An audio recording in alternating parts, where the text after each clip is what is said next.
안녕하세요. 혹시 나는 왜 이렇게 유독 스트레스에 약할까? 아니면 어떤 날은 진짜 에너지가 넘치는데 오늘은 왜 이렇게 무기력하지? 뭐 이런 궁금증 가져보신 적 없으신가요? 어쩌면 그 답이 여러분의 뇌 체질에 숨겨져 있을 수도 있습니다. 오늘 저희는 여러분이 공유해 주신 이유경 정신건강의학과 전문의의 글 4대 뇌체질, 건강과 마음의 균형 이 발췌문을 바탕으로요. 우리 뇌 속의 화학작용이 어떻게 우리의 기분, 또 성격, 건강까지 좌우하는지 한번 깊이 파고들어 보려고 합니다. 아, 네. 이 자료가 참 흥미로운 게 우리 뇌를 움직이는 핵심 물질들, 그러니까 신경 전달 물질에 주목하거든요. 특히 도파민, 아세틸콜린, 가바, 세로토닌 이 네 가지요. 브레이버맨 박사가 제시한 개념인데 이 물질들의 어떤 균형 상태가 우리 각자의 고유한 뇌 체질을 만들고 더 나아가서는 정신적, 신체적 건강까지 결정한다. 뭐 이런 관점이에요. 네, 맞아요. 특히 동서양 의학의 지혜를 통합해서 뇌 균형의 중요성을 이야기하는 부분이 좀 인상 깊더라고요. 맞습니다. 그래서 이번 시간에는 이 네 가지 뇌체질, 각각의 핵심 특징은 뭔지, 또 내 안에는 어떤 에너지가 좀 더 우세한지, 그리고 무엇보다 중요한 거겠죠. 이 신경 전달 물질들의 균형을 어떻게 잘 찾아서 좀 더 활력 넘치고 만족스러운 삶을 만들 수 있을까? 그 실마리를 한번 같이 찾아보려고 합니다. 자료 속에 좀 깊이 있는 내용들이 있는데 저희가 핵심만 쏙쏙 뽑아서 알기 쉽게 풀어드릴게요. 좋습니다. 그럼 이야기의 시작은 뇌 균형 효과라는 개념부터 짚어봐야겠네요. 이게 아주 기본적인 원리니까요. 네, 뇌 균형 효과, 이름 그대로네요. 우리 뇌 속에 있는 신경 전달 물질, 이 생태계의 균형이 건강과 질병을 결정한다. 뭐 이런 거죠. 약간 오케스트라처럼 어느 한 악기 소리만 너무 크거나 작으면 조화가 깨지잖아요. 그런 것처럼 이 화학 메신저들의 균형이 중요하다. 이런 이야기군요. 정확합니다. 그 균형이 잘 맞을 때 우리는 최상의 컨디션을 경험하지만 이게 깨지면 여러 문제가 생기기 시작하는 거죠. 그리고 이 네 가지 핵심 신경 전달 물질은 뇌의 특정 영역하고도 관련이 깊어요. 예를 들면 계획하고 실행하는 역할, 그 전두엽에서는 주로 동기부여 물질이라고 불리는 도파민이 활약을 하고요. 아, 전두엽은 도파민? 네, 그리고 감각 정보를 처리하고 공간을 인식하는 두정엽. 여기서는 빠른 생각과 학습을 돕는 아세틸콜린이 중요한 역할을 합니다. 아하, 그럼 기억이나 감정 조절에 중요한 측두엽, 여기서는 안정감을 주는 가바가 주로 나오고 또 시각 정보 처리와 관련 깊은 후두엽에서는 평온함, 만족감 이런 걸 주는 세로토닌이 주로 생성된다. 이런 말씀이시군요. 뇌 기능이랑 신경 전달 물질 역할이 딱딱 연결되는 느낌이네요. 그렇죠. 근데 이게 또 재미있는 게 우리는 태어날 때부터 유전적으로 특정 신경 전달 물질을 좀 더 많이 만드는 경향이 있어요. 기본적인 뇌 체질이라는 걸 어느 정도 갖고 태어난다는 거죠. 아, 타고나는 부분이 있군요. 네. 하지만 그게 전부는 아니에요. 살아가면서 겪는 스트레스라던가 식습관, 환경, 이런 수많은 요인들이 이 섬세한 균형에 계속 영향을 미칩니다. 그래서 타고난 체질도 있지만 후천적으로도 균형이 깨질 수 있다는 점, 이게 중요하겠네요. 이게 그냥 기분 문제로 끝나는 게 아니라 뭐 집중력이 떨어진다거나 기억력이 감퇴한다거나 심지어는 전혀 관계없어 보이는데 싶은 만성 피로, 소화불량, 두통 이런 신체 증상으로까지 이어질 수 있다니 이건 좀 놀라운데요? 네. 우리 몸과 마음은 생각보다 훨씬 더 끈끈하게 연결되어 있습니다. 이 네 가지 신경 전달 물질을 이해하는 또 다른 재미있는 비유가 있는데 온오프 스위치라고 생각해 보는 거예요. 온오프 스위치요? 네. 도파민하고 아세틸콜린은 우리 몸과 마음에 에너지를 확 불어넣는 온 스위치 같은 역할을 해요. 도파민은 강력한 힘, 추진력 이런 걸 주고요. 아세틸콜린은 속도, 민첩한 사고 이런 걸 가능하게 하죠. 마치 목표를 향해서 막 돌진하는 듯한 그런 열정적인 에너지랄까요? 오, 힘과 속도, 온 스위치. 그럼 반대로 가바랑 세로토닌은 오프 스위치겠네요? 우리를 좀 진정시키고 안정시키는 역할. 가바가 좀 차분함, 안정감 이런 걸 준다면 세로토닌은 편안함 속에서 만족감이나 자신감을 느끼게 하는 그런 부드러운 에너지? 이렇게 이해하면 될까요? 맞습니다. 그래서 이 온오프 스위치들이 적절하게 조화를 이룰 때 우리는 활력 넘치면서도 안정적인 그런 최상의 상태를 유지할 수 있는 겁니다. 균형 잡힌 도파민은 즐거움을 발견하게 하고 어려움에 맞설 용기를 주고요.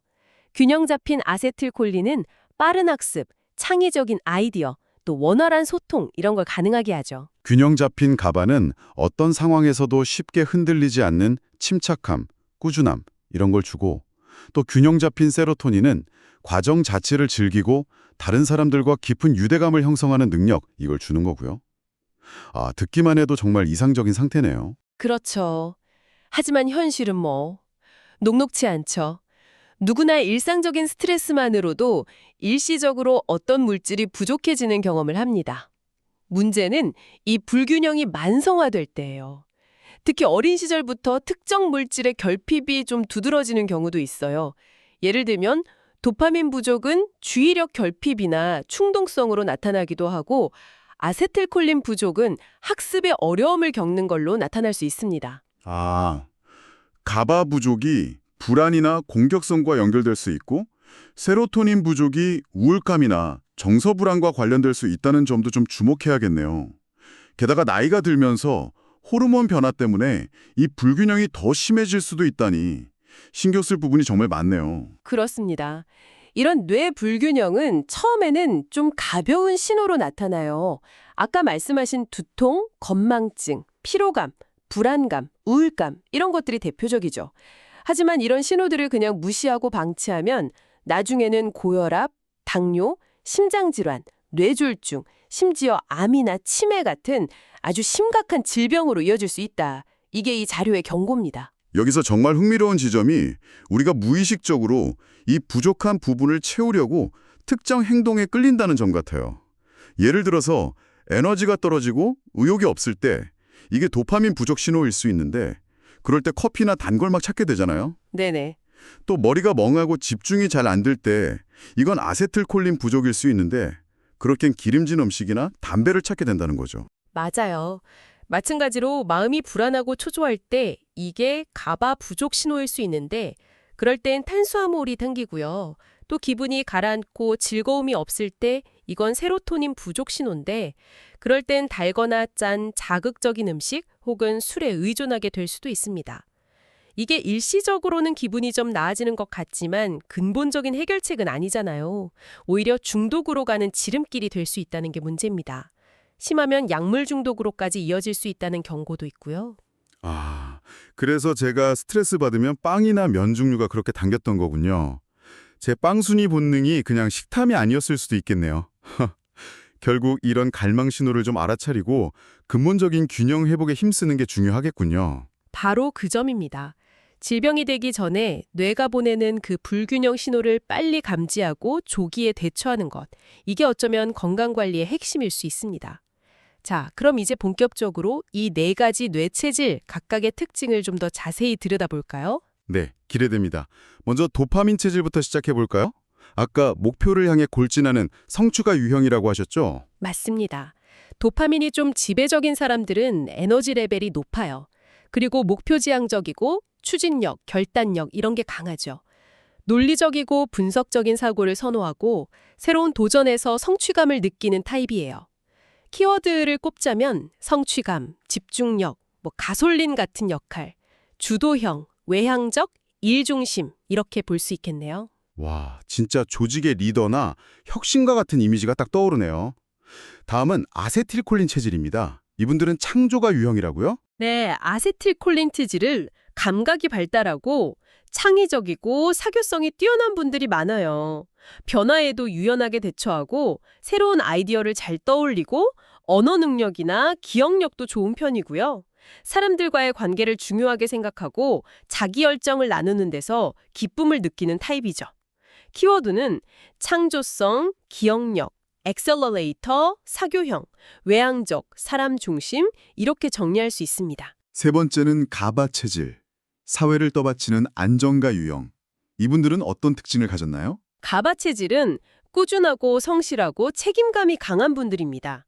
조직이나 관계에서 안정감을 제공하고 계획적이고 신중한 편이죠. 감정 기복이 적고 맡은 일을 아주 꼼꼼하게 처리하는 데 능숙합니다. 인구의 약 50% 정도가 이 유형에 해당한다고 하니까 어떻게 보면 우리 사회의 든든한 기반이 되어주는 분들이라고 할 수 있겠네요. 키워드는 안정감, 주의력, 브레이크, 신중형, 내향적, 일 중심입니다. 마지막으로 세로토닌 체질은 낙천과 유형이군요. 네, 세로토닌 체질은 현재를 즐기고 만족할 줄 아는 좀 현실주의적인 낙천가 스타일이에요. 행동력이 뛰어나고 새로운 경험을 즐기고 때로는 좀 충동적으로 보일 수도 있지만 특유의 자신감과 긍정적인 태도로 주변을 밝게 만드는 매력이 있죠. 신체 활동을 즐기고 감각적인 만족을 추구하는 경향도 있고요. 키워드는 자신감, 자의식, 배터리, 안정형, 내향적, 사람 중심 이렇게 볼 수 있겠습니다. 와, 이렇게 네 가지 유형을 쭉 들어보니까 제 주변 사람들이나 저 자신이 어느 유형에 좀 가까울지 어렴풋이 그려지는 것 같아요. 근데 이걸 좀 더 객관적으로 파악할 방법은 없을까요? 네, 이 자료에서는 주로 설문지를 통해서 자신의 지배 체질, 그러니까 가장 점수가 높은 유형을 파악하고요. 또 상대적으로 부족한 반대 체질, 즉 가장 점수가 낮은 유형을 파악한다고 설명합니다. 예를 들어서 도파민 점수가 가장 높고 가바 점수가 가장 낮게 나왔다. 그러면 도파민이 지배 체질이고 가바가 반대 체질이면서 현재 좀 보충이 필요할 가능성이 높은 결핍 체질이 된다. 뭐 이런 식이죠. 그렇군요. 그런데 여기서 중요한 질문이 하나 생기는데요. 제 지배 체질이 예를 들어 도파민이라고 해서 무조건 도파민만 추구하는 게 좋은 걸까요? 아, 그거 정말 중요한 지적이세요. 절대 그렇지 않습니다. 어떤 신경 전달 물질이든 과하면 문제가 돼요. 과유불급이죠. 도파민이 너무 과하면 충동 조절 문제가 생기거나 중독 위협이 커질 수 있고요. 아세틸콜린이 과하면 오히려 불안하거나 신경 과민을 유발할 수도 있어요. 핵심은 특정 체질이 더 우월하다 이런 게 아니에요. 이 네 가지 에너지, 힘, 속도, 안정, 만족 이게 내 안에서 얼마나 조화를 이루고 있느냐 이게 중요한 겁니다. 그게 바로 건강과 행복의 열쇠죠. 결국 내 강점을 잘 알고 또 약점을 보완해서 전체적인 균형을 찾아가는 여정이군요. 그렇다면 이 균형을 찾기 위한 구체적인 방법, 그러니까 뇌체질 치료 전략은 무엇일까요? 치료 전략은 크게 세 가지 범주로 나눠볼 수 있을 것 같아요. 첫째는 필요할 때 전문자의 도움을 받아서 직접적으로 신경 전달 물질에 개입하는 방법. 둘째는 생활 습관 전반을 개선해서 뇌 건강에 기초를 다지는 방법. 그리고 셋째는 특정 영양소를 보충해서 신경 전달 물질 생성을 돕는 방법입니다. 첫 번째 직접적인 개입이라면 약물 치료나 호르몬 치료 이런 걸 의미하는 거겠죠? 맞습니다. 특히 좀 심각한 불균형 상태거나 급성 상태일 때는 의사의 진단과 처방에 따른 약물 치료가 가장 빠르고 효과적일 수 있어요. 예를 들어서 심한 우울증에는 세로토닌 계열 약물, SSRI 같은 거 있잖아요. 그런 게 처방될 수 있고 파킨슨병에는 도파민 관련 약물이 쓰일 수 있죠. 또 노화 때문에 호르몬이 감소해서 신경 전달 물질 불균형이 생겼다면 호르몬 보충요법 같은 것도 고려될 수 있고요. 하지만 이건 반드시 전문가의 엄격한 관리하에서 이루어져야 합니다. 그렇다면 우리가 일상에서 좀 주체적으로 실천할 수 있는 건 두 번째 방법, 생활 습관 개선이겠네요. 효과는 좀 느릴 수는 있지만 가장 근본적이고 안전한 방법일 것 같습니다. 정확합니다. 생활치료의 핵심은 뇌 기능을 최적화하고 불균형을 유발하는 요인들을 제거하는 거예요. 여기서 중요한 건 어떤 원칙을 이해하는 겁니다. 너무 세세한 지침 하나하나에 얽매이기보다는 큰 그림을 보는 게 중요하죠. 어떤 원칙들이 있을까요? 일단 첫째는 잘 먹는 것입니다. 신경 전달 물질은 결국 우리가 먹는 음식 속 영양소, 특히 단백질, 그러니까 아미노산으로 만들어지거든요. 그래서 양질의 단백질이랑 뇌 기능에 필수적인 비타민, 미네랄, 이 풍부한 통곡물, 채소, 과일 이런 걸 골고루 섭취하는 게 기본입니다. 둘째는 잘 움직이는 것이에요. 유산소 운동은 전반적인 뇌 혈류를 개선하고 기분을 좋게 하는 세로토닌이나 가바 분비를 촉진하고요. 근력 운동은 활력을 주는 도파민 분비에 도움이 됩니다. 셋째는 잘 쉬는 것이죠. 충분한 수면은 기본이고 명상이나 호흡 조절, 잠깐의 낮잠 같은 것들이 스트레스 호르몬을 줄이고 신경 전달 물질 시스템이 다시 정비될 시간을 줍니다. 마지막으로 유해 환경 차단도 강조되었죠. 이게 생각보다 일상 속에 뇌 기능을 방해하는 요소들이 많다는 점이 좀 놀라웠어요. 예를 들면 오래된 페인트나 건전지에 있는 납, 담배 연기의 카드뮴, 일부 조리도구의 알루미늄 같은 거요. 또 참치 같은 대형 어류나 오래된 치과 충전재, 아말감이라고 하죠. 거기에 있는 수은, 농약 이런 것들이 특정 신경전달 물질의 생성이나 작용을 방해할 수 있다고요. 네. 심지어 지나치게 폭력적이거나 선정적인 미디어 노출도 뇌 기능에 부담을 줄 수 있다는 지적도 있었고요. 맞아요. 우리가 매일 접하는 환경이 뇌 건강에 미치는 영향을 간과해서는 안 됩니다. 과일이나 채소 세척에 좀 더 신경 쓰고 잠재적인 독성 물질 노출을 최소화하려는 노력이 필요합니다. 생활 습관 개선과 더불어서 부족한 부분을 좀 더 적극적으로 채우고 싶을 때 고려해 볼 수 있는 것이 세 번째 전략, 영양치료, 즉 영양보충제 활용이겠네요. 그렇습니다. 기본적으로 뇌세포 건강과 에너지 대사에 필수적인 비타민 B군, 특히 B6, B9, B12가 중요하고요. 또 항산화 비타민 C, 그리고 뇌세포막의 중요한 구성 성분인 오메가3 지방산 같은 걸 꾸준히 섭취하는 게 도움이 될 수 있습니다. 더 나아가서는 신경 전달 물질의 직접적인 재료가 되는 아미노산을 보충하는 방법도 있죠. 예를 들면 도파민 만드는 데 필요한 티로신이라던가 세로토닌 만드는 데 필요한 트립토판 같은 것들이요. 있습니다. 자료에서는 아침에는 티로신, 활력, 저녁에는 트립토판, 안정시면 이렇게 섭취하는 게 항우울제와 비슷한 효과를 낼 수도 있다. 이런 가능성을 언급하기도 해요. 하지만 이것도 개인차가 크고 특히 다른 약물을 복용 중이라면 반드시 전문가와 상의해야 합니다. 영양제는 어디까지나 보조적인 수단이지 근본적인 생활습관 개선을 대체할 수는 없다는 점 기억해야 하고요. 정말 다각적인 접근이 필요하군요. 결국 약물부터 생활습관, 영양까지 개인의 상태와 필요에 맞게 통합적으로 관리하는 것이 중요해 보입니다. 네, 핵심을 잘 짚으셨습니다. 오늘 우리가 쭉 살펴본 내용은 결국 현대사회의 스트레스나 잘못된 생활 습관이 우리 뇌 속의 화학적 균형을 얼마나 쉽게 깨뜨릴 수 있는지, 그리고 그 결과가 우리의 감정, 생각, 행동, 건강 전반에 얼마나 깊숙이 영향을 미치는지를 보여주는 것 같아요.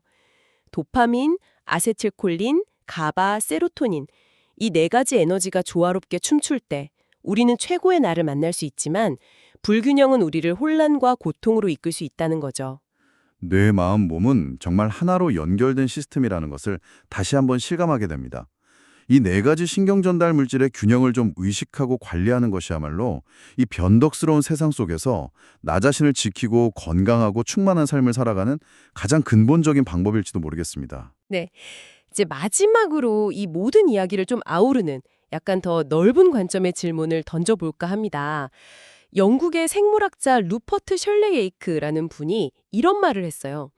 사고는 뇌에만 국한되지 않는다. 마치 방송국 영상이 TV 수상기 안에만 존재하지 않는 것처럼 우리의 뇌가 단순히 정보를 처리하는 생화학적 기계를 넘어서 외부 세계와 끊임없이 상호작용하고 공명하는 존재는 아닐까요? 와, 신경 전달 물질이라는 내부의 화학적 상태가 뇌파라는 전기적 신호로 나타나고 이게 어쩌면 우리를 둘러싼 자연이나 환경과 묘묘한 신호를 주고받는 것일 수도 있다. 이런 상상 정말 흥미로운데요. 그렇다면 우리의 내적 균형 상태가 세상을 인식하는 방식 자체를 바꾸고 반대로 외부 환경이 우리 뇌의 균형에 직접적인 영향을 미칠 수 있다는 가능성도 열어두게 되는 거네요. 이 거대한 질문에 대한 답을 딱 찾기는 어렵겠지만 한 가지 확실한 건 우리 뇌가 고립될 섬은 아니라는 점입니다. 그렇다면 오늘 당장 실천해 볼 수 있는 작은 실험은 어떨까요? 자료에서도 제안하듯이 자연 속으로 잠시 나가보는 겁니다. 붉은 노을, 도파민, 파란 하늘, 가바, 초록숲, 세로토닌, 밤하늘의 별, 아세틸콜린처럼 자연의 색과 에너지가 우리 내면의 화학적 균형에 어떤 영향을 미치는지 잠시 조용히 느껴보는 거죠. 네, 대단한 거라지 않더라도 내 안의 뇌 상태와 바깥 세상의 연결고리를 한번 의식해보는 것만으로도 의미 있는 시작이 될 수 있겠네요. 오늘 이 시간이 여러분의 뇌 균형을 찾고 더 건강하고 조화로운 삶을 향한 영감을 얻는 계기가 되었기를 바랍니다.